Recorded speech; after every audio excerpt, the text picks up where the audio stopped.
Welcome to another edition of the She Talks Wrestling podcast. My name is Ashlyn J, and I am joined today by my new BFF, Chrissy. Oop, wrong side. Hi, babies. How is everybody? Chrissy, welcome to the She Talks Wrestling podcast, and congratulations, you are the first woman ever to grace my presence. It's about damn time. That's so crazy. For me to be a woman-based podcast, and for me only to have men on, it's wild. Well, it is an absolute honor to be your first woman on this podcast, Ashlyn. Thank you so much for the opportunity. Anytime. There's a lot of stuff that has happened. There is a lot that needs to be talked about. And there's a lot that needs to be discussed. So, Chrissy, are you ready to talk some wrestling? I'm ready to go. All right, let's get into it. The WWE draft has started recently. What are your thoughts on the draft so far? So tonight being Monday is going to be the second half of the draft. Friday, I didn't think it was as big as people expected it. Yeah. There is pros and cons to it. My personal pros, the fact that two people of color were the first initial drafts for both Raw and SmackDown, being Jey Uso and my dear sweet goddess Bianca Belair, as she should be, being the first draft for, I believe, SmackDown. Bianca was first drafts for SmackDown, the first draft overall. First draft overall, obviously, because she should be.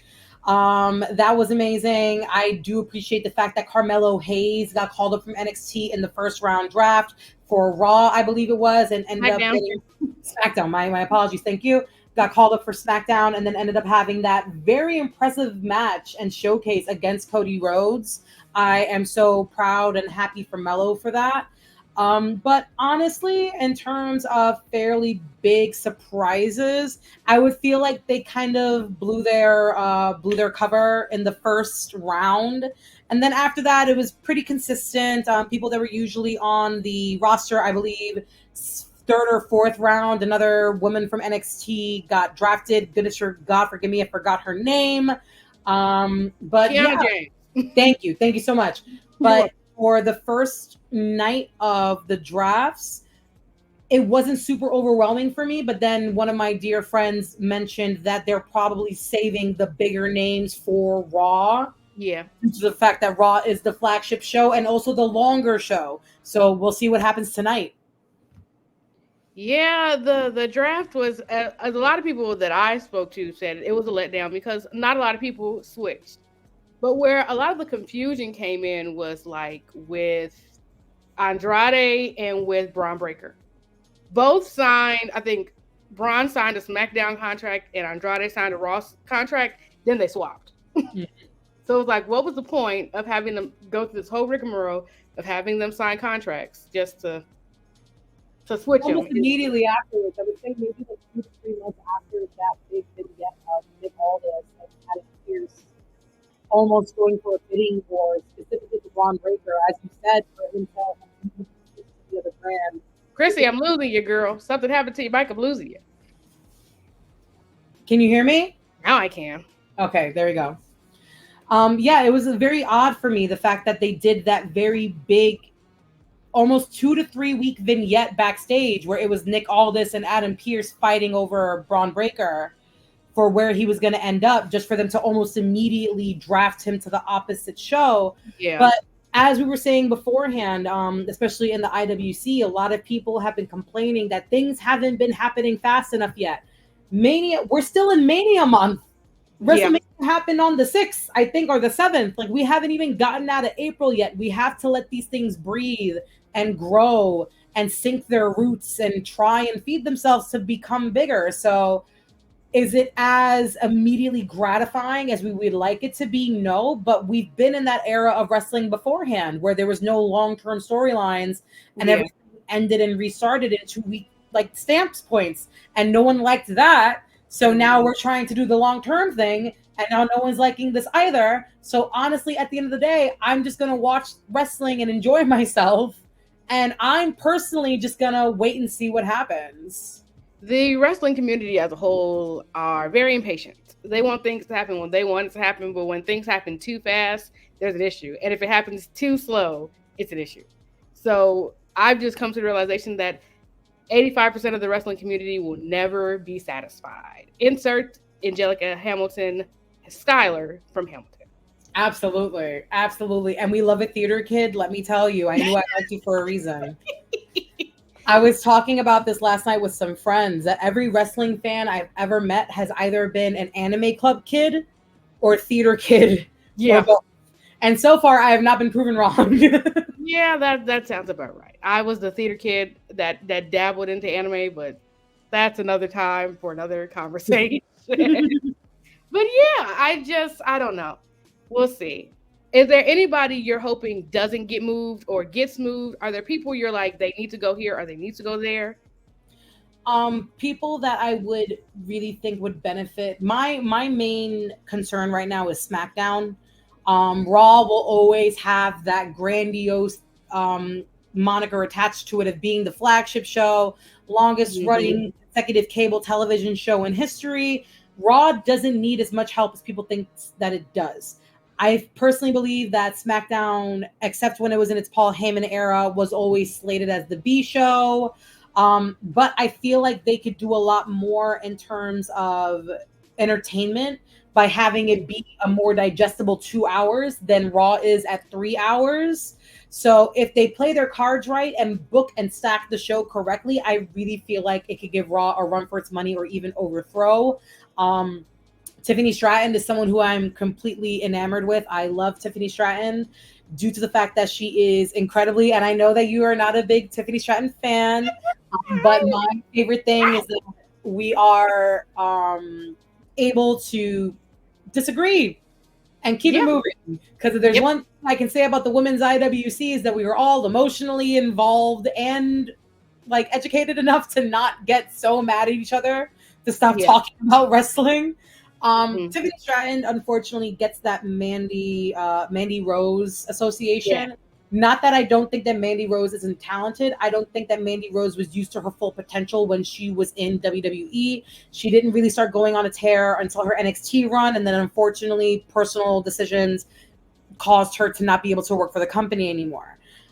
Mandy Rose in herself is absolutely stunning and can do 1,000 things that I could never dream of. If I thought about it in a daydream, I would find a way to injure myself. So I would not Yeah. even try.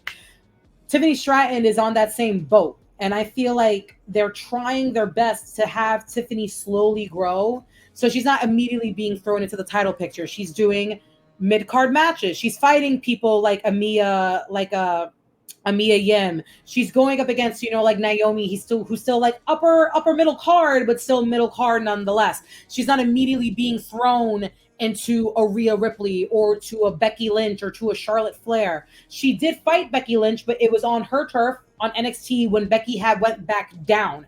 So Tiffany Stratton is on the correct lineage to what she needs to do to become successful. I really don't want her moving off of SmackDown for one major reason, and that's Jade Cargill.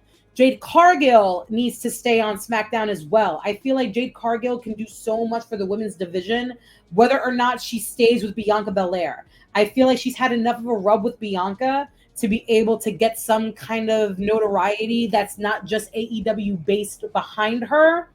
And with a few more matches worked with someone who's a ring pro like Bianca Belair is, I really feel like Jade can learn even further and eventually carry that moniker and that flag on her own.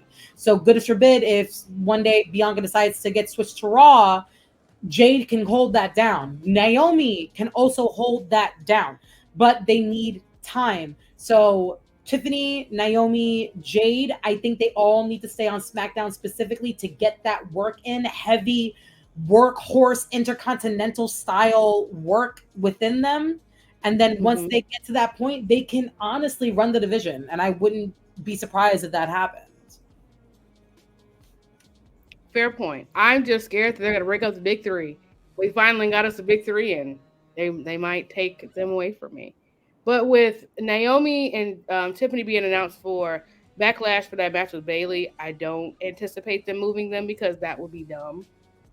And then Jade and Bianca also have that title match at Backlash. Again, I don't see the reason to move either one of them at all.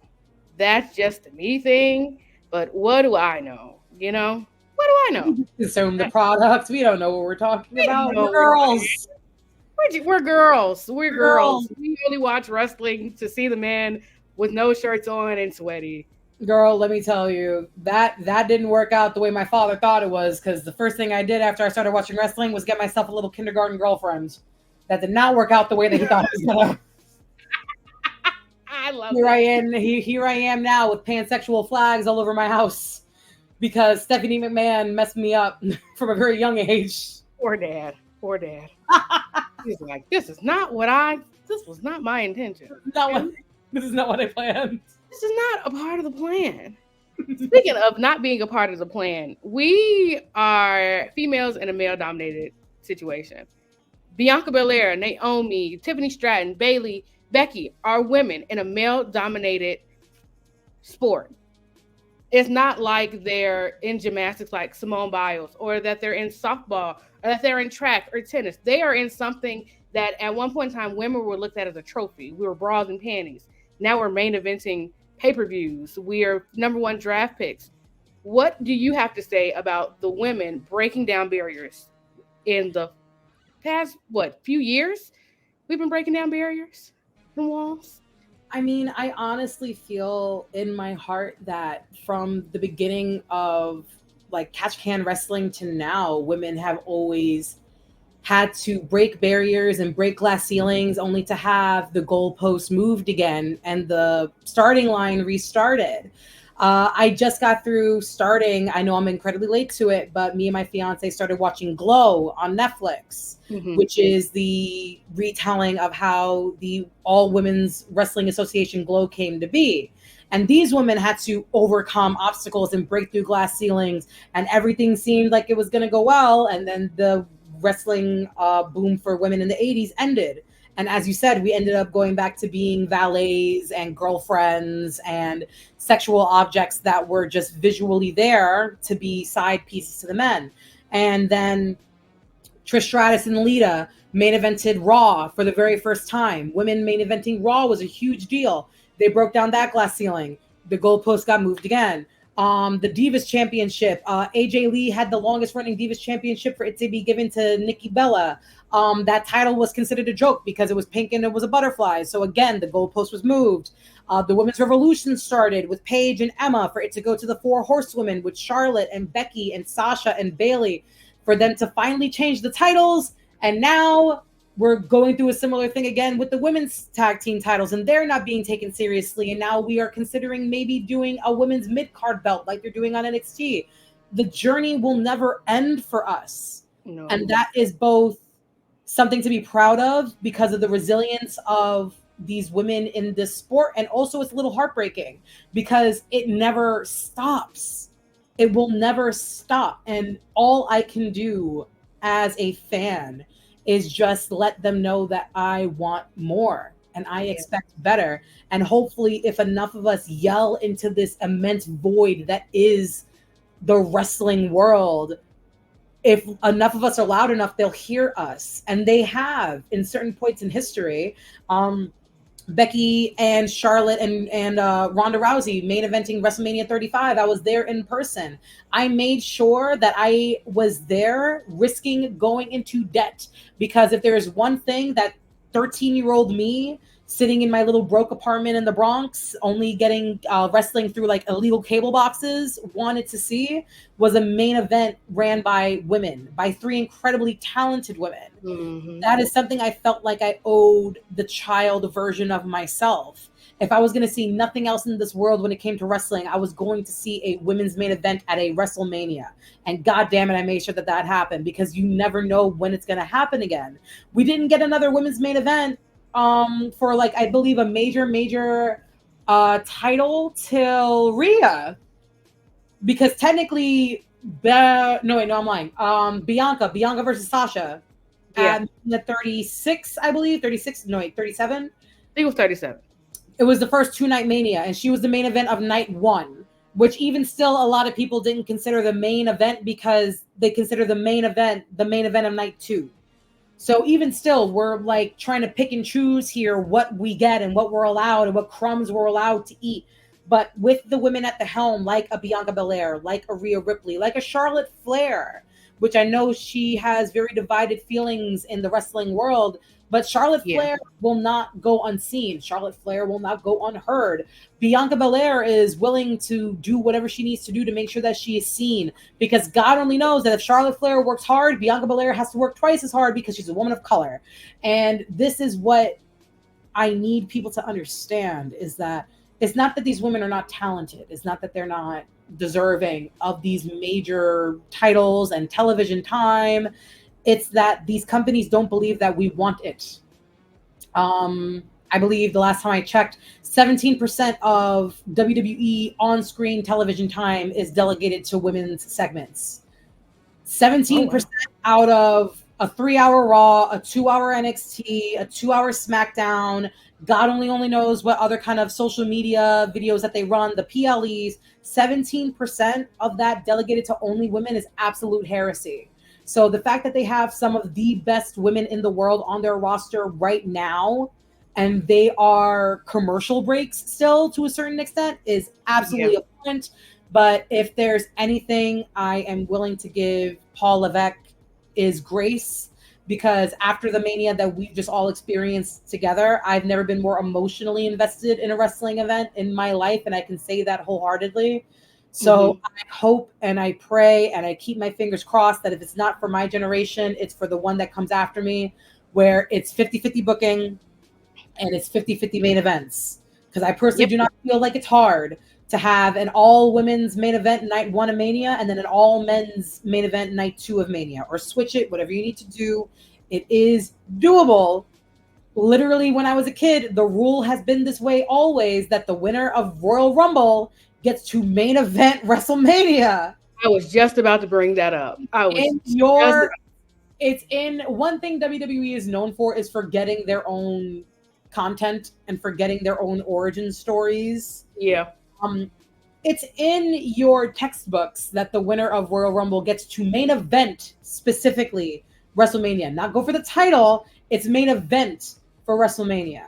I don't Mhm. feel like it would be that hard, and I honestly don't feel like a lot of wrestling fans would disagree with an all women's main event back to back night 1.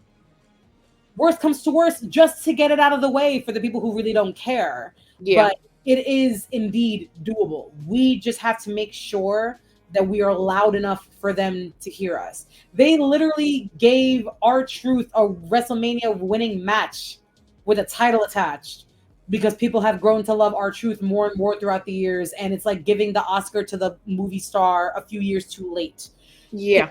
Get R-Truth a tag team title win at a Mania, we can get the women in main events for smaller pay-per-views. Absolutely. Like we had the Rhea and Nia match when they were in Australia, and as much as it felt good to, why do I have this? As much as it felt good to have that moment as women are main eventing a pay per view, a part of me felt like it was like consolation prize because Rhea was from Australia. And it's like, are we just giving this to her because it's her hometown and it's just the right thing to do? Or are we giving it to them because they really deserve it? And even with the whole thing with Bailey winning the Rumble, yet she was stuck in the middle of night 2 of Mania, but yet Roman Reigns and Cody Rhodes, I hate to say it, main evented both nights. And I don't think that was cool. And as much as I love Roman Reigns, I would die for that man. I will. That is my tribal chief. I don't care what he's doing. He can retire. He's still my tribal chief. But I just feel like that moment was taken away from Bailey. Bailey should have been able to do night 1, and they should be able to do night 2. That tag team match could happen at any point through the show, and it would have Absolutely, absolutely agree. Absolutely agree. I personally feel like that tag match would have held more weight to it if it was worked the same night as the title match. Mm-hmm. Halfway through the card, the tag match happens, which means that everyone risks going into the main event injured. Yep. Because it's the same night. I feel like that would have held a little bit more weight for me. There are certain things in hindsight that I would have tweaked about this year's Mania. As you said, that being one of them. Bailey not getting any form of a main event. being the workhorse for the women's division that she is absolutely disappointing. She's loved by her colleagues. She's loved by the people in Titan Towers. She's loved by everybody. So my big fear for WWE is that they're going to mess around and find out and not appreciate Bayley while they have her. Yeah. Because people forget that this is a job. It's great to have loyalty. It's great to have brand loyalty. It's great to have friends. At the end of the day, Bayley is a human being that needs to make money to take care of herself. If there is another brand, another company that is willing to pay her more and promise her more TV time, she's well within her right to do so. Mm-hmm. Bayley is an absolute star. So Bayley is going to be successful no matter where she chooses to go. WWE needs to realize that, because I know that. Obviously, you know that. Most of the wrestling world knows this in terms of the fans. Bayley is my number one when it comes to the 4 horsewomen. No questions asked. The other 3 switch spots. But in terms of consistency, it's always been Bayley in comparison to the other 3. So for Bayley to not get her very large, well-deserved moment really did break my heart. The fact that Paramore didn't end up working for her WrestleMania theme entrance broke my heart. But even it goes to say again, that Egyptian-themed entrance she did was last minute. It was spare of the moment because Paramore couldn't get to where they were for Mania. Yeah. And she was able to pull that off almost immediately because it's Bayley. Like, she's amazing. These people, being WWE, needs to realize the talent that they have just within grasp at their fingertips. Some of these women can outwork these men. Oh, don't get me started on that. Can we talk about Bianca Belair for a hot second? Let's move into that. Women that can outdo the men. How many men have you seen pick up Otis and walk him like a dog down the ramp? How many men? The men struggle to pick that man up. She picked him up, no problem. But yet people are questioning why she was the number 1 overall draft pick. Me and you both know why they're questioning it. Well, she looks like me. Me and you both know. She looks like me. I'm so sorry to say, but Black women are running the women's division in almost all companies right now. Absolutely insane. Lash Legend also picked up Otis very cleanly. Yep. And NXT, incredible work. Willow Nightingale, current TBS champion in AEW. Bianca Belair, Naomi, and Jade Cargill being the big 3, this almost super heroine faction that I would have killed to have when I was at a younger age. I'm sorry, these 3 incredibly stunning women that are athletic and strong and still feminine all at the same time. I would have bought every bit of merch they would have came out with. My family would have been even further broke than what we already were. And it's insane to me that these companies don't see these dollar signs. Yeah. Because if we're going to talk about it, let's talk about it.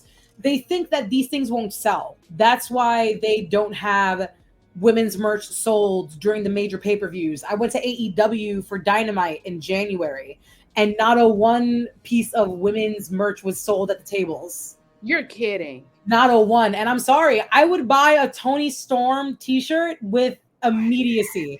Toni Storm, Julia Hart, Deonna Purrazzo, Willow Nightingale, Chris Stratlander. You have these amazing women on your television shows. The same thing with WWE. From what I know, I think the only merch they sell from WWE that is a woman is Rhea's. And even still, that's very few and far in between. You have these immediate dollar signs. And it's because you're not marketing to women. If you market to women, the women will buy. The women will come. I know women right now that are buying $10 versions of the Chinese slipper sandals that I used to buy for $2 at the beauty supply store when I was a kid. People with money will buy the things. You just have to know how to market it. And I'm sorry, if you can't market a Bianca Belair, I don't know how to help you. Absolutely. I don't know how to help you. Bianca, do not get me wrong. Bianca and Rhea sharing the deluxe version of the video game cover for 2K24, absolutely amazing. Bianca should have had that cover on her own 2 years ago. Oh. Rhea should have been on that cover by herself this year. Someone who's very dear to me mentioned that she believes that it should have been the Judgment Day. I absolutely disagree. It should have been Rhea by herself.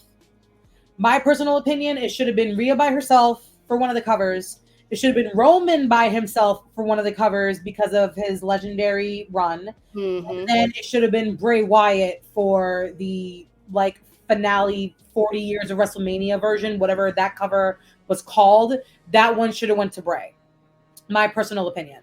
But people forget that women watch the product. We buy the shirts, we buy the merch, we buy the tickets. I'm literally saving up right now out of my wedding fund because I want to go to Full Gear in November. And it's not because we're sexually attracted to anybody on the screen. It's because we are able to appreciate art. And that is what wrestling is. It is physical art. It is art in the storytelling form of a sport. And you mean to tell me that as a grown man, you're going to pay $5,000 for Giants season tickets? And that's fine. But I want Willow Nightingale and Bianca Belair merch sold at my wrestling events. And I'm crazy. Right. Nice to know. I think we went to Survivor Series. They had Rhea. They had Did they have Damage Control? They better have Damage Control. But that was about it. It was mostly Rhea. No, and they had Bianca. It was Rhea and Bianca, for sure. Because I was like, if I already had that, I would have bought it. But there was a lot more Cody stuff and Jey Uso stuff and Sammy stuff. But it's kind of like, why? Why? Why are we not marketing the women? Because just as much as you all say that the women like to watch the men, most men like to watch the women too. And it's not cool that we are getting the short end of the stick, if you will, because you're too busy trying to build up Cody, who's already been built up. Cody's been everywhere. Cody's sales are always going to be through the roof. Yet when you look at the people who like the top 10 marketed for like 2023, it was like Roman, Cody, and I think after that it was Bianca. No, it was Jay, and then it was Bianca, something like that. But her and Rhea were in that top 10 somewhere. But those are not the people we're pushing. We're pushing the men because, as I said, it's a male-dominated sport. And we as women are just expected to sit here and shut up and take it. It's what we're expected to do as women. We're expected to sit here and go, oh, well, maybe next year. Me personally, like the wrestling community as a whole needs a wake-up call. I watched people on social media digging at JoJo for going to Coachella and having fun. And they're like, Bray just died 6 months ago. So the woman has to stop living? She can't have fun?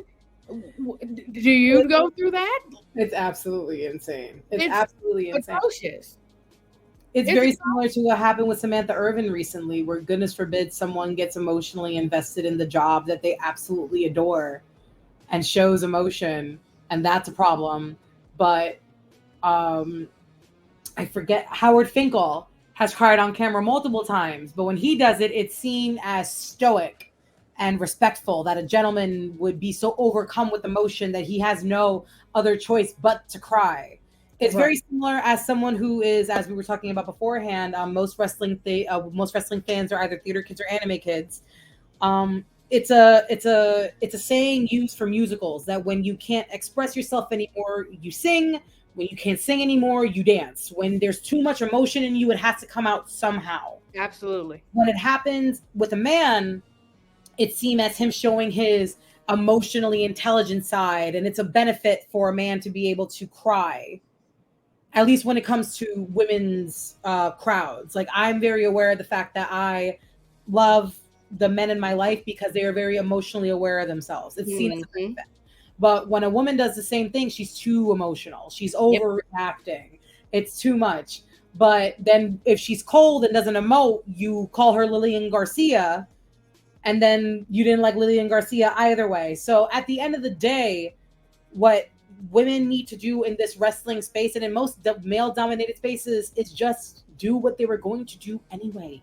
Yep. Because at the end of the day, we are going to get hell for no matter what we do. If I breathe the wrong way, if I blink too many times, if I hold my breath, if I do anything, someone will find a way to tell me that I should jump off a cliff.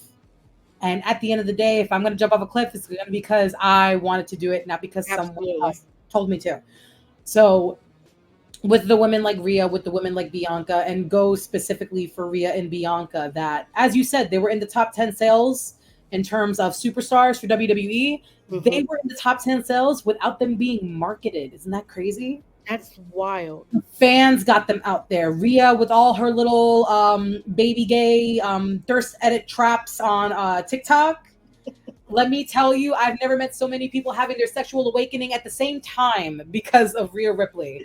Bianca Belair being absolutely insane and talented and being very involved in the community where she came from and showing that in her attire and her wrestling and her skills and even in her entrances. I believe in the last, not this year, but the 2 years prior, she did entrances that were either based in HBCUs. I believe she was marched out by an amalgamation of multiple HBCU band members from It her area. was is it Tennessee AM? It was one of them HBCU bands that were big. Yep. And then the year before, or the year before that, she was facing Asuka, and it was the local Compton's all girls dance troupe. Yeah. Where the one where unfortunately the young girl found out that her mother passed away that morning. Yeah. They highlighted that in the show too. Yeah, this poor young girl had to make this very adult decision of what she was going to do. And knowing that she didn't want to put her friends out, she didn't want to make her friends feel like upset or put down or let down. She worked through that. Yeah. To be able to be seen, to make sure that her friends were also seen. And that's what I'm saying, that the resiliency of women is absolutely crazy, even at extremely young ages. And Bianca Belair, for young women of that age into their hundreds, is an incredible role model. Incredible role model. The fact that she recently was told that she was going to be doing a tag match with Jade Cargill, and she made her own gear the night before. It was the SmackDown where we were wearing the matching purple iridescent gear. She made that in less than 24 hours because it's fucking Bianca Belair, and of course she is. She's not going to come out here dressed with some regular shit. It's fucking Bianca Belair. Right. And no help from the company that they both work for, that claimed to love both of these women so much. They ended up being on the top 10 sales for that year of their own accord, from their own hustle, from people being able to see how incredible they were with no help from their company. Imagine what would happen if WWE put the rocket to Rhea and Bianca the way that they did to Cody and Roman. It would be insane. It'll be, I'd say, about time. It'll be about time that something like that happened to the women. But of course, everybody thinks we're just supposed to sit here and take it. And I, for one, I'm sick of being silent. Even being in the podcast community, it is so rare to find women that are in the community as a whole, the wrestling community. Or then you get those women, and I hate to be this person, and I hope I don't get canceled for this, but you get the women that have been here for a lot longer than some of us other ones are. And we as women try to connect, and we try to be friends, and we try to do content with them, and they ignore you because my follower count is 10 times more than yours, and I'm not going to work with you. And I just feel like as women, we need to stop being like that and step it up and be there for one another. We are in a male-dominated thing. For me to say at the beginning of this show that you are the first woman I've had on the show, and I've had plenty of guests on here, is crazy. Once again, Ashlyn, I greatly appreciate the honor of being the first woman, and I'm not saying that to blow up your ego. I'm not saying that as a joke. I am saying this with all of my heart and soul. Being the first woman's voice on this podcast is a very, very big deal for me that I do not take lightly. The other women that will eventually come onto this podcast, because this podcast is excellently run and you know what you're talking about and you're incredibly endearing and nice to speak with. The other women coming, because they should also be incredibly lucky to see themselves here, because we need our own spaces. Absolutely. And sometimes you can't afford to wait. Sometimes you need to carve out the fucking space yourself. And you've done that. And that is something incredibly proud to be for yourself. You, as a young woman of color, should be incredibly fucking proud of that. At the age that you are, being in this incredibly aggressive male-dominated space, and we were talking about this beforehand, you handling yourself with as much grace and dignity as you do, but having enough assertiveness to not be taken as a joke, that is so hard to be able to balance. Because if you're too aggressive, they don't listen to you. If you're too soft-spoken, they don't take you seriously. It's so difficult to have to juggle that, and you do it so incredibly well. It's like walking on a tightrope, and that is not something to be missed. The other women in this space need to realize that at the end of the day, they are not going to pick us. No matter how pretty they say we are, no matter how much they like having us around as, once again, valets and pretty things to look at, they are never going to have us as the first choice for their podcast. We are the people when their first 5 people, like locked out, they'll call us same day. I'm not having that anymore for myself and for the people that I run with. We need to make sure that we are heard. And if we need to yell into the microphone, into the void as a conglomerate until it happens, that's what needs to happen. And podcasts like this are the first steps that are mandatory and need to be taken. And being able to be on something like this with you is an absolute honor for me. Well, thank you. And thank you for coming on. This has been weeks and weeks and weeks in the making. This was not just a last minute thrown out thing. We were working on getting this background check. It was a big deal, but I passed barely. Barely. It was by the skin of her teeth. But anyway, it's so crazy because I watch how so many men will come together and they're, oh, my bro, and then we as women are like, no, and I'm not a fan of that. But I'm not trying to be a negative Nancy. But women in the wrestling community, we've got to come up, guys. We've got to stick together and be there for not only one another, but for these women in these male-dominated sports. Even women in basketball, women in sports in general, the women that are on the football fields with the cameras, that are doing all these interviews, that are sideline reporters, they don't get enough credit. Women in sports have always just been a background thing or just a thing to look at. Even the cheerleaders. We as women need to come together and let whatever ego or whatever we have going on that we're not working together, we need to let it go and be there for one another. And that's my moment of the day. Sorry, but it had to be said. We have to stop. We have to stop. If the men can be there for one another, we as women should be able to be there for one another. Everywhere. I agree. And that even goes to wrestling. Like very recently, I started rewatching things that Nikki and Brie Bella have done. And for years, I never liked the Bellas because the wrestling space told me I shouldn't.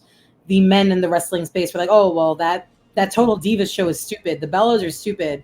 And because I have very underlying misogynistic tones when it comes to the wrestling space, I followed. I didn't ask any questions and I followed. And now that I look back and I see what the Bella twins did for what they were given in comparison to where they are now in their success, absolute amazing work done by Nikki and Brie.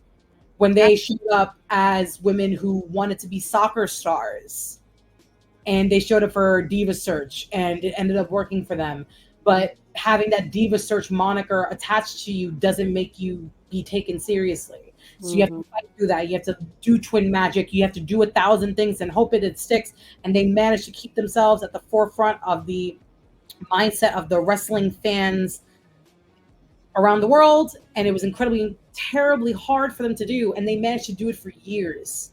So from the bottom of my heart, Nikki and Brie, I am so sorry that I underestimated you and didn't appreciate you guys when we had you. But hopefully now going forward, the more quote unquote feminine coded wrestlers like a Tiffany Stratton, like a Jade Cargill, like a Bianca, like a Naomi, just because they are quote unquote more feminine doesn't mean that they should be taken any less seriously. Just because someone is a little bit more aggressive seeming, like Nikki Cross when she was in her very manic phase, things of that doesn't mean that because she's super tough and assertive, that doesn't mean that she's any less feminine. It's a very tight rope we all have to walk as women in any kind of sport. If you're too aggressive, they don't want to look at you. If you're too pretty, they don't take you seriously. And it's unfortunate. It's not anyone's fault. It's society. We as women have to fix those societal standpoints for ourselves. And it may not affect us while it's happening, but God, I hope it takes place for the younger ones after us. Absolutely. Well, we have to start now. And the thing with the Bellas is, honestly, give a little insight on me. I watched wrestling as a kid and then I stopped because I have 3 brothers, and as I got older, I had to think of boys aren't going to want to talk to me if I like what they like. But Total Bellas and Total Divas is what brought me back. It was like, oh, the women are doing this now? For real? Oh. And then I kept up with it and I watched it and I got back into the products and now here I am. But the Bellas are extremely, extremely talented. No matter what people want to say, no matter what people say that Daniel Bryan got Brie in the door and John Cena got Nikki in the door, they were in the door before them. I'm gonna say it. Nikki didn't need John and Brie didn't need Daniel. They didn't need them. They were fine on their own. They're proving that. Their book, I read their book. I try to read all the wrestlers' books when they have books come out. I read their book. They went through so much as kids. Parents divorced. Nikki was assaulted. Bree had a boyfriend that she lost, which explains the bear claws on that she has on her waist because they called the boy's name was Bear. I learned so much about them. The infertility journey that they went on. The whole thing with Nikki not feeling good enough for John or Bree not feeling like she was a good enough mom to Birdie. I read all that. And it gave you a whole nother outlook on those women. I listened to their podcasts. They are women that really broke down those doors. That 30-second match with Emma and Paige and the two of them was supposed to be, I think it was supposed to initially be 10 minutes. Then it got cut to like 5, and they said, we're not doing that. You're going to get the 30 seconds and we're going to keep going. Yes, they got yelled at. Yes, they got reprimanded, but look at where we are now. We had 3 women's factions. We had people actually wanting to see what was happening in the women's division. PCB, Team Bad. Oh my gosh, Team Bad. I am sick of people not giving Naomi, Tamina, and Sasha their flowers for what they did in Team Bad. I'm sick of people not giving Tamina her flowers. 100% agreed. Tamina was with the Usos. She broke away from the Usos. She was doing stuff with Natalia. She should have been a women's champion in her own right, whether it was Divas champion or women's champion. She should have held a singles title. And I'm not talking about 24/7 title. I mean the main event women's. Tamina was a baddie. She still is. I wish she would come back. She was on my list of people I was hoping would come back at the Rumble. And Tamina should have been in the Bloodline storyline day one. Absolutely. A lot of people forget that Tamina debuted with the Usos as their valet. Tamina is incredibly underrated. She is incredibly talented, physically so. And people try and say that the reason why she's not used enough is because of her promo skills. Once again, going very back to comparisons, men are allowed to not always have to talk. Brock Lesnar didn't talk a lick. Brock Lesnar had a mouthpiece in Paul Heyman. Goldberg didn't talk for a long time. Shinsuke Nakamura being having English being a second language for his major run with AJ Styles, he really didn't speak. So why is that something that we can do for men's characters, and why is it not something that we can do for a woman's? It just goes back to what we were saying beforehand. It's the nucleus of everything that they take more seriously than they do the women. They don't think that a woman will be able to pull off that kind of storyline, which is absolutely insane. Yeah. That's all I gotta say is yeah. All I gotta say is yeah. She should have had something. I'm just so mad that nothing ever came of Tamina. And that the whole thing with Team Bad, the way they broke up, really made me mad. I still have my resentment because it gave me Shield 2.0. Oh my god. Like, oh my gosh, why would Sasha do this to me now? Why would you do that to me? It broke my heart. It broke my heart. But then you had Alicia Fox and with the Bellas, and Alicia Fox is another one that I think. I mean, yeah, she had that Divas title run, but from my understanding, she wasn't supposed to win it that night. She wasn't supposed to win it. It's so crazy to me that Alicia Fox was the only woman of color on that roster until Naomi and Cameron showed up for the Funkadactyls. Absolutely insane. Like the only, I believe they said, black woman on the roster until Naomi and Cameron came along. So Alicia Fox is highly, once again, is the story of just women's in wrestling in general, is they're all highly underrated. They will always be highly underrated. They will forever be highly underrated. Charlotte to this day is underrated, and Charlotte fucking Flair, and she's underrated. But like we're saying beforehand, it's moments like these where I can speak with a woman about women's wrestling that makes it all just a little bit less painful. Yeah. Speaking of women's wrestling, and speaking of Naomi and Cameron, can we talk about her for just a hot second? Why y'all keep trying to play on Cameron's life like that? It just seems like everybody gives her crap for their one match when she had Naomi on her stomach and her shoulders were up in the air. Yeah, she went to go pin. And nobody can let it go. Let it go.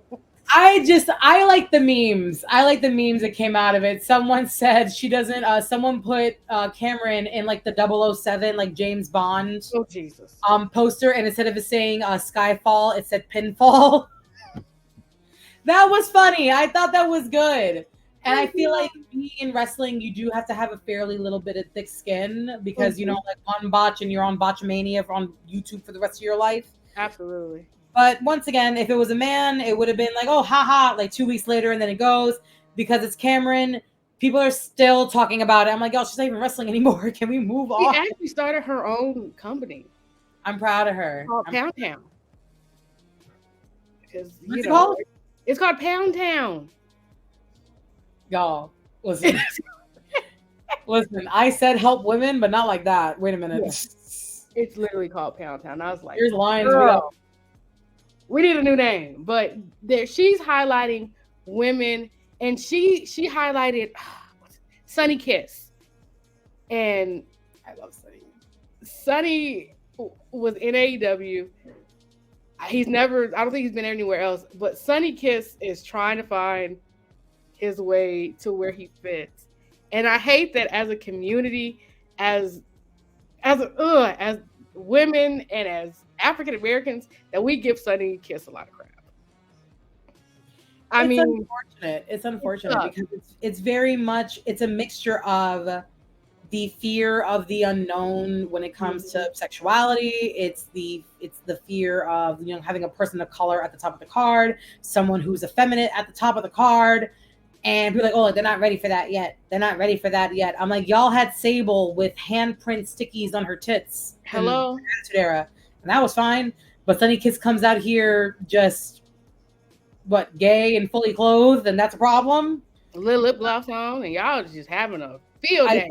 Meanwhile, Lita's stripping in the middle of the ring.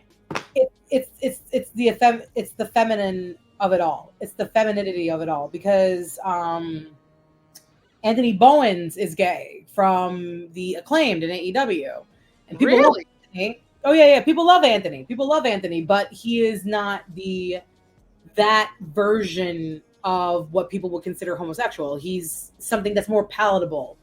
He's big and he's aggressive and he's tough and he plays baseball. Like, so he's safer to like than someone like a Sunny Kiss, which is on the other side of the, you know, like aesthetic spectrum. You know, like a lot more colors, tighter fitting clothes, a lot more feminine attributes to their gimmick, to their look. And it's the fear of femininity that really messes with wrestling fans. And I don't understand why that is. Because you said it beforehand, men watch wrestling and they love women. They all claim that they're straight and they love the women. They love looking at the women. But then when it comes time to like really pay attention to them, they're like, oh, like me paying attention to a women's wrestler is gay. I would never do that. Right. But you sexually objectifying her is fine. So a man putting through the same attributes of a woman that you would sexually objectify makes you feel uncomfortable, then that's a you problem, babe. That's always going to be a you problem. The fact that Sunny Kiss looks 1,000 times cuter than you ever will, has a fatter ass than your girlfriend does, and can wrestle you around the ring in circles, that's gotta hurt. That's 3 strikes and you're out. I didn't say it. She said it. It was not me. I mean, she picked what I was picking out my brain and said it, but I didn't say it anymore. I'm gonna say what the fuck I want. I don't give a fuck. Yeah. You need to realize that if you have underlying homosexual tendencies, that's a therapist problem. That's not Sunny's.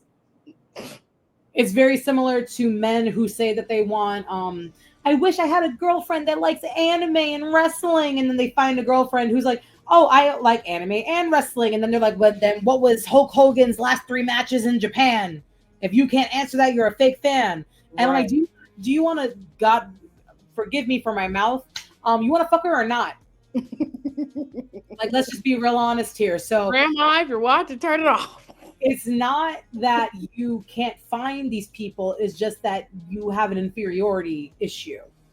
It's a complex. It's a Napoleon complex. You bark really loud because you're small.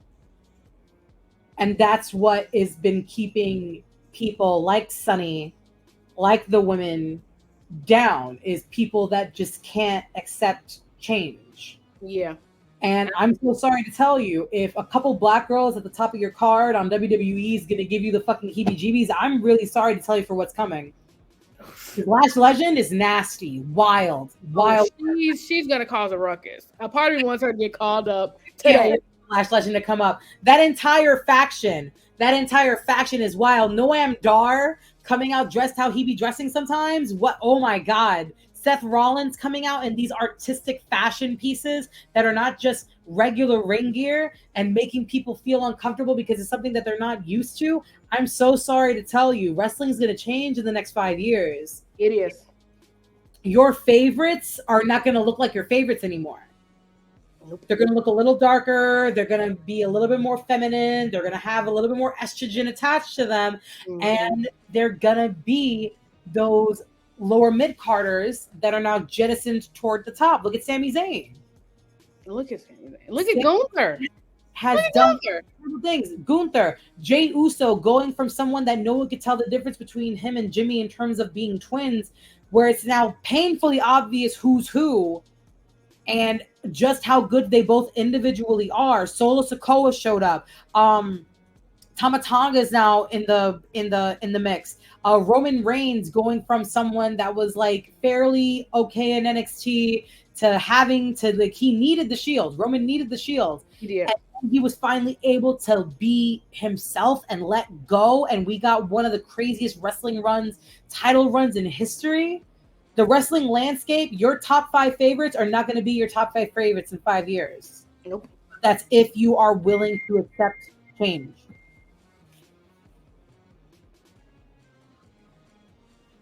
Ooh, jeez.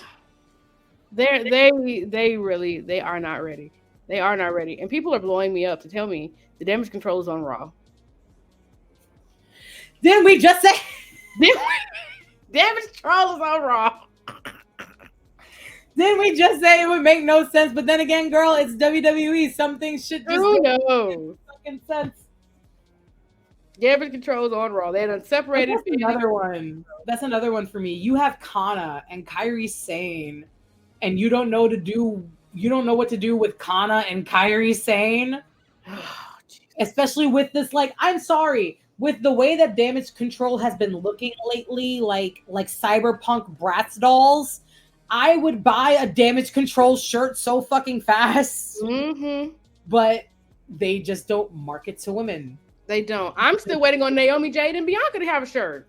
Girl, listen.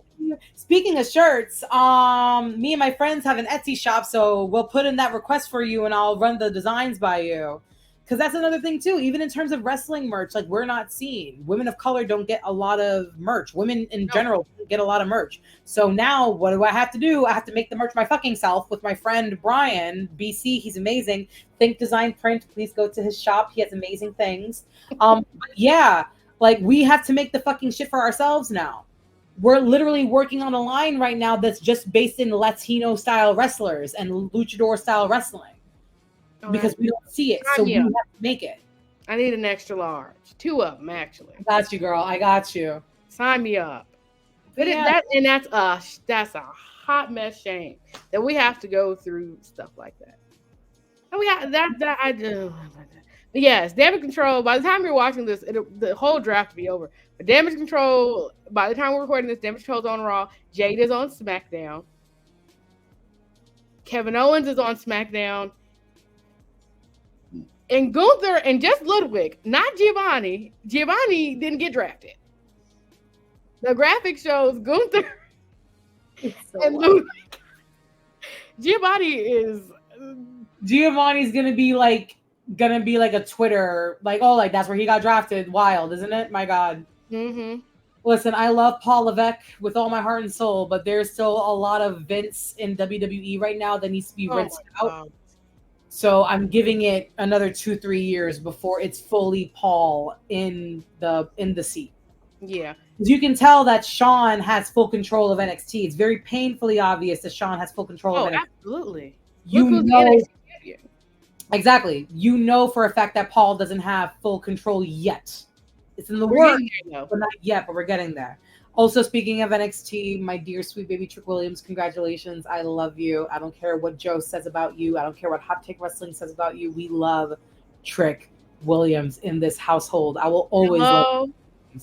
in this household. We here at the She Talk Wrestling Podcast will never accept any slander on Trick Williams and Carmelo Hayes. Never And that. those Never that. two men right there.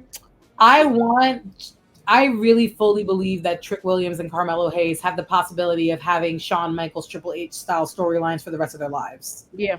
Very similar to a Kevin Owens, Sami Zayn, where like no matter where they go, no matter what they do, if they're in the ring together, they could be able to work a match without having to talk. I feel like Carmelo and Trick have that kind of crazy chemistry, and this is them early. Right. Trick has time to grow. He's still very young. I'm not saying he's perfect now, far from it. Same thing with Carmelo. Carmelo's very far from perfect, but they're still both incredibly impressive physical specimens and impressive with their in-ring work. It just needs to be tightened up, and they have years for that. But being able to see them grow and evolve, I can't wait for that to happen. I'm so excited to see what they do going forward. Absolutely. Even though Trick Williams winning last week messed up my cards, because I thought Trick was going into the draft and Ilya was gonna stay down, but apparently I was the only person. It's I'm like, Ilya. It's Ilya. everybody's like, you didn't know I he was winning, and I was like, no. I agree with that decision. I feel like Ilya has a little bit more with him where he can go to main roster and not get eaten up. Not saying that Trick would, but Trick is very much in a Jade Cargill situation where they couldn't put her in NXT because she was too big for NXT, Yeah, but realized that she hasn't really had any singles matches since debuting. She needs the assistance. And there's nothing wrong with assistance. There's nothing wrong with asking for help and requiring help. absolutely. Same thing with Trick. Trick needs NXT a little bit longer. And I think that's why Bailey is such the immaculate four horsewoman that she is in comparison to the other three. Bailey had a longer in NXT. Yep. And she was able to work out those kinks and do everything that she needed to do. So if we think that Melo's good, Trick is going to be great by the time he hits main roster because he would have had that extra time in NXT. Mm-hmm. Absolutely. And as far as Bailey being the best out of the horsewomen, a lot of people make her last. And I hate to be that person, but Bailey would be first. After Bailey, it'll probably be Sasha for me. Then it'll be Charlotte, and then it'll be Becky. I love Becky, don't get me wrong. I'm not the biggest Becky fan at the moment because I don't understand the decision on giving her the title. I don't understand it, but again, what do I know? My fiance had a very good idea when it came to that, where because Rhea got injured so suddenly, they were probably planning on having Becky be her rematch at Backlash, more likely than not. So because Rhea got injured so suddenly, they needed to go with somebody who they knew was reliable Yeah. while they figure out who is going to be the one to dethrone Becky. I don't think Becky's going to have that title for long. Not at all. No, I Maybe- don't. I think if she doesn't lose it at Backlash, she's going to lose it at the pay-per-view afterwards. More likely than not, SummerSlam. Yeah. But in that meantime, they need to figure out what the fuck they're going to do. Because I think Liv was supposed to be Rhea for Backlash. Not Backlash, I'm sorry, SummerSlam. But Yeah. to give Liv time to develop. But because Rhea got injured, that threw a wrench in everything. So they give it to the most reliable person, which is Becky, which is still unfortunate. But in terms of trying to figure out what they're doing and scrambling, I can kind of understand Becky being the panic button. Yeah. Like a last resort. Like, well, Rhea's out, so somebody's got to do it. Here you go. Exactly. Especially with them now moving Nia to SmackDown. I just realized yesterday that Nia has never been a part of the SmackDown roster. She's always been on Raw. So I'm interested to see, one, why they moved her, and two, what they're gonna do with her. Are we gonna get that Jade and Nia Jax match that everybody wanted after That is Rumble. legitimately what I was going to suggest. Absolutely. Didn't we also say that Bianca was SmackDown as well? Bianca SmackDown. Damage Control's on Raw. Yeah, so this is a new So shot for Bianca, not Bianca, I'm sorry, for Nia to deal with fresh blood that she's never dealt with before. Nia really never had a rivalry with Bianca Belair. If Tiffany Stratton stays on SmackDown, I would love to see Tiffany Stratton versus Nia Jax. That would be an amazing match. Same thing with Naomi. These are opportunities for these women to work in storylines that they've never had the chance to beforehand. Now it's whether or not WWE decides to do anything with it. That's the real question. We can switch mhm. these people as many times as we want to, like pieces on a chessboard. But if they don't click, if the storylines don't work, we are not going to care, no matter how talented they are in ring. Absolutely. I'm with it. It makes sense. It all makes sense. But I just, you know, we as fans think it's going one way and it's going to go the complete opposite. And it keeps us on our toes as fans. So I can appreciate them keeping me on my toes to an extent. But You're like, sometimes I want the easy thing. Sometimes I want.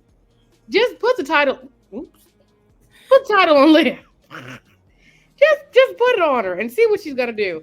Even though I've said it, I've made it known. I've said it multiple times. I'm not a Liv Morgan fan at all. I think when she got the Money in the Bank and the title, I felt like that was their. Oh, we're sorry we released Ruby Riot, so we're just gonna put the stuff on Liv. I've That's so bad. I said it on where did I say it? I think I said it on Hot Take, and they all looked at me like I was crazy. But when you look at it, like you have somebody like Liv Morgan who was just in tag matches, but just came back from being unintentionally injured, and you're gonna give her Money in the Bank, and she's gonna beat Ronda Rousey twice? Who's Ronda freaking Rousey? Here's Really? one thing. I wasn't mad that they gave her money in the bank. I was mad that she cashed in same night and succeeded. I wish that they would have given Liv a little bit more time Yeah. with the case to build up her character, something around it, like either heel or face, whatever they would have decided to do with Liv. I wish they would have given her more time with the case. Very similar to what they did with Damian Priest, where we were all like, is he really just gonna time out the case? Yeah. Be the first person that never cashes in, and he was literally the second ever heist of the century, and it worked.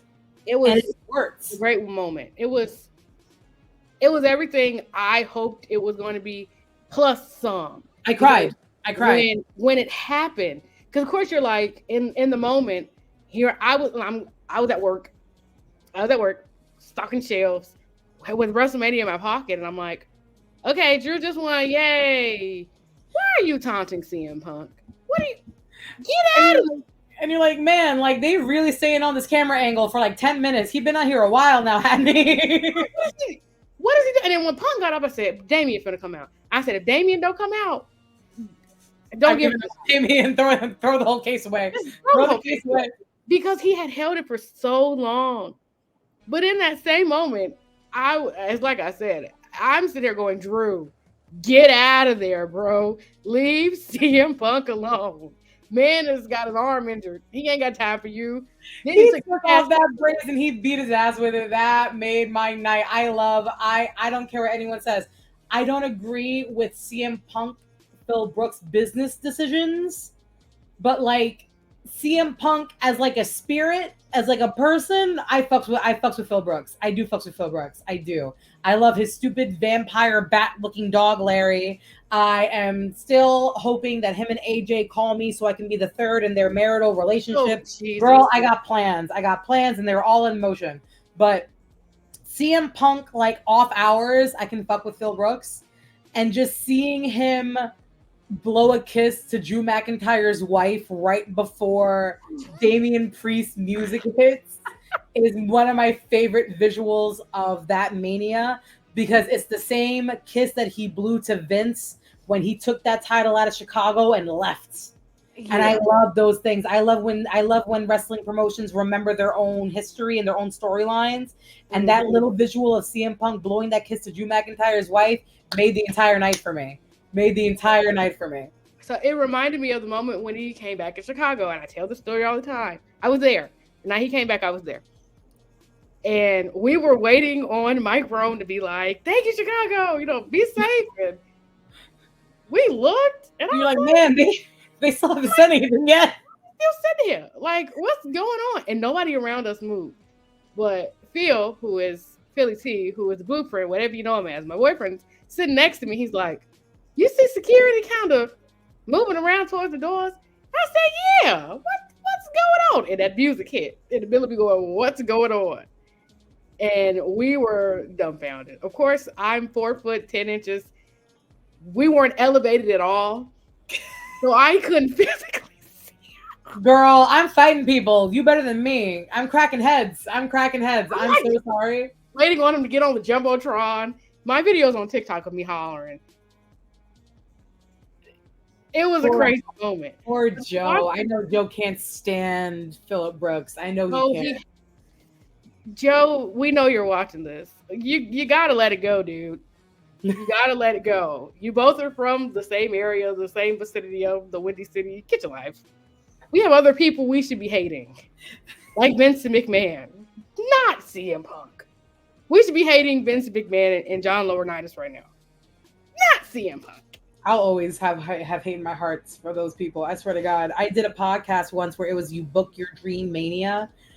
Anyone dead or alive doesn't matter. And literally one of my matches was just any woman that could have ever been sexually assaulted in WWE beating the fuck out of Vince as a match. If I could book a WrestleMania match, it'd be every African American male superstar in a handicap match versus Brock Lesnar and Hulk Hogan. Hulk Hogan?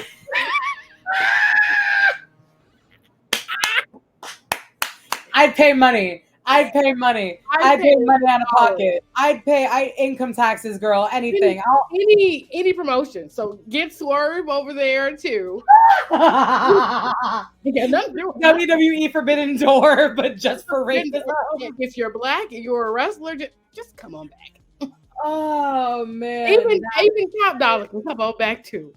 Listen. Poor Top Dollar. He didn't deserve it. Top Dollar. He tried to be a big man in a cruiserweight world, and it didn't work out for him. I said it on the guys' podcast. I called him Flop Dollar. I did, because he'd just be flopping all over the place. But Top Dollar, if you're watching this, stop trying to be a luchador off top rope and frog splash somebody, dude. You are about 6'1", 350 pounds. You should not be trying to be like Rey Mysterio. That is not your forte, man. Pick these people up and all you got to do. At the end of the day, you do things that I don't know how to do, so I give you all the credit in the world, and all that work you've been doing with the Joe Hendry theme is top notch. We love Joe Hendry. Girl, it's on iTunes now. I think it's like I put it in my wrestling playlist. I think it's like number 1 in like the UK and like number 4 on like American iTunes. I'm like, damn it. If there's one group of fans that I know that are crazier than K-pop fans, it's wrestling fans. Absolutely. And they're going to get that song to the top. Monet song broke top 100, and I didn't like that one. Girl, we're not going to talk about that on this podcast. I just had a good day. You making me feel real happy. I don't want to go back into like a surge of depression. Please do not bring up. Go back into a surge of depression over Mercedes Monet. Mercedes, just find you a new wig artist, baby. No. Sasha Banks, I'll deal with. Sasha Mercedes or Mercedes Monet? Absolutely not. I need to know who her husband is cheating on her with. Because legitimately, her gear was fire in WWE. Ever since she left, her wig's been looking real dry. And you know the kind of dry. Like, you remember like that pomade hair gel that everyone in your family had to use the same one of, even though you all have different hair textures? Yep. But it's cheap, so you do it anyway. Yep. Her hair has that kind of audible like crunch. And then her gear looks like it has like 99-cent store Christmas decorations hot glued to it with a glue gun. She looks like she belongs to Super Bowl. Who is her man fucking? That's not her. That he's giving them the good gear, because it's not her. Let me tell you, it ain't her. We're not, because that's a whole. I could go on about that girl in them wigs and her outfits for hours, and I don't want to do that again. I did it on Hot Take. She's like, I'm tired. We got time. Hot Take. I had video evidence on Hot Take. I'm like, look at this. Look at this. They're like, dude, Let it go. But honey, we gotta get your wigs together. We gotta get you together. But that's neither here nor there. I still love the girl. That's my girl. She don't need to rap no more. I was so mad. I said Snoop Dogg needs to unfamily her because why did he let that happen? You know they're not related. That's got to be like my cousin's friend that we said cousin, and now he's like family. I want a family tree. There, and he let her walk out unseasoned and unrhythmic with that fucking song. That's neither here nor there. And I think on that note, we're going to wrap it up here. And on that note, we're going to wrap it up. Chrissy, again, thank you so much for coming on the show. You have no idea what it means to me. I appreciate you more than you know. You've expressed your gratitude to me, and I'm expressing mine back. I appreciate it wholeheartedly from the bottom of my heart. Such a huge fan. You are killing it out there on TikTok, Instagram. Whatever you touch turns into gold. Hopefully one day that you can sprinkle some of that magic on me so whatever I touch can turn to gold too. But let the people know where they can find you on social media. All right, babies. My name is Chrissy Tina. Chrissy Tina across all social media platforms. Be sure to click the links in my bios on Instagram and TikTok, where I have an Etsy shop with my dear friend Brian called Run the Ropes, where we make wrestling fan merch made by wrestling fans for wrestling fans. Because I'm sick and tired of giving these white people my money for my love of wrestling. We might as well get it on the cut. There is new merch coming out on a weekly basis. We work with amazing content creators like Hot Take, Joe from Hot Take, Ashlyn. We would love to have you work with us as well. Always. We are looking to do brand new podcasts coming out. We are working with incredible people like tonight. And Ashlyn, I am so incredibly excited to see the beginning of your very successful career when it comes to you as a woman of color in this space that is the world of wrestling. I did this initially because you had asked, and my friend Joe was like, Ashlyn's cool, Ashlyn's great, you'll love her. And Joe has not led me wrong yet. I adore that man, and I now adore you. When I say that you're stuck with me, you can ask him what that means. You are literally stuck with me. I mean, like, obsessively so. And then if the rocket gets strapped to me, baby, you are coming with me, because if there's one thing that this world of wrestling needs more, it is women's voices. Absolutely. And you are someone that I would be more than happy to listen to. You are incredibly talented. Thank you for giving me the grace and the privilege of being your very first woman on this podcast. And I know for damn well sure after tonight, I will not be the last. Well, on that note, thank you again, and thank you for the love. As always, my name is Ashlyn J. I'm the host founder of She Talks Wrestling. You can find me everywhere at She Talks Wrestling. The social media handles are listed at the bottom of the screen. But if nothing else, friends, family, enjoy the rest of the draft. Enjoy whatever you watch, NXT, AEW, Impact, WWE. We support you in everything that you do. And remember to stay hydrated. Always. Remember, God loves you and so do I. Have a wonderful night. Peace out.